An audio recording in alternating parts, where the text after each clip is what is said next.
કેમ છો મિત્રો? મજામાં દેશો? તો આજે છે 15મી ઓગસ્ટ। અમારા ગામની સ્કૂલ તરફથી કંઈક આ રીતની સવારમાં રેલી કાઢવામાં આવે છે। પોતપોતાની રીતે અલગ અંદાજમાં રેલીમાં જોડાણા છે।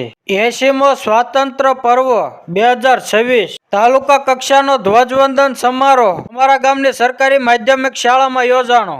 રેલી સ્કૂલમાં પહોંચી ગઈ છે।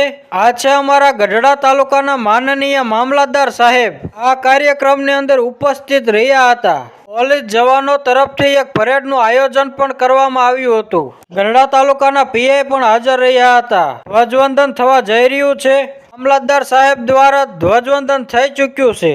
આ કાર્યક્રમની અંદર અમારા ગામના મહાનુભાવો તેમજ સૌ ગામજનો હાજર રહ્યા હતા। મામલતદાર સાહેબ દ્વારા અમારા ગામની સ્કૂલના આચાર્યનું સન્માન કરવામાં આવ્યું। મામલતદાર સાહેબ દ્વારા અમારા ગામને એક ચેક આપવામાં આવ્યો। તો ગાઈઝ મળીએ પાર્ટ 2 માં। ત્યાં સુધીમાં લાઈક, શેર અને સબસ્ક્રાઇબ કરવાનું ભૂલતા જ નહીં। કેમ છો મિત્રો? મજામાં દેશો? તો આજે છે 15મી ઓગસ્ટ। અમારા ગામની સ્કૂલ તરફથી કંઈક આ રીતની સવારમાં રેલી કાઢવામાં આવે છે। પોતપોતાની રીતે અલગ અંદાજમાં રેલીમાં જોડાણા છે। 80મો સ્વાતંત્ર્ય પર્વ 2026 તાલુકા કક્ષાનો ધ્વજવંદન સમારોહ અમારા ગામની સરકારી માધ્યમિક શાળામાં યોજાણો। રેલી સ્કૂલમાં પહોંચી ગઈ છે। આ છે અમારા ગઢડા તાલુકાના માનનીય મામલતદાર સાહેબ આ કાર્યક્રમની અંદર ઉપસ્થિત રહ્યા હતા। પોલીસ જવાનો તરફથી એક પરેડનું આયોજન પણ કરવામાં આવ્યું હતું। ગઢડા તાલુકાના પીઆઈ પણ હાજર રહ્યા હતા। ધ્વજવંદન થવા જઈ રહ્યું છે।